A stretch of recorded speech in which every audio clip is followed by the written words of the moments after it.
'n handige ding om in jou kar te hê vir wanneer by 'n plek kom waar jy nie noodwendig jou kas wil opstel en penne insit en dalk net so 'n ou steelstokkie aan die kant wil opsit, dan is hierdie ding baie handig. Kyk hoe maklik werk hy.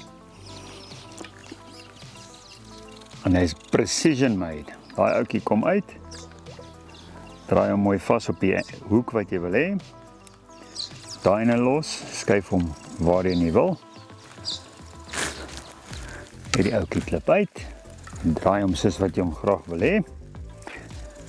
Hierdie kan jy nou jou dippies, 3 dippies daar insit.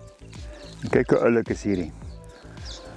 Hy vou net so uit en jy kan hom lekker intrap. So, ek wil graag 'n stok hierso insit. Ek trap hom net hier in die grond. En omdat hy trappie het, is dit baie lekker. Hy trap diep in. En daar's hy. Voilà. Ek kan my stok hier opsit. En die beste is, ek kan die hoogte baie presies stel. En ook waar ek hom wil hê. So om byvoorbeeld die balans reg te kry, kan jy hom nou so vorentoe en agter sit. So ek wil graag hê die katrol moet hom so 'n bietjie counter. En daar's hy. Ek het vergeet om te sê, daar's nog 'n ligter weergawe ook, wat net die badkant van jou stok vat, wat jy so indruk, nog kleiner. Veral vir daardie riviere waar jy teen die walle af is, sommer 'n klein 6 voet stokkie, trap hom in, hak hom in, daar's hy, en lekker hengel. As jy een van hierdie wil hê, maak seker, jy bel hierdie nommer en praat met Dion.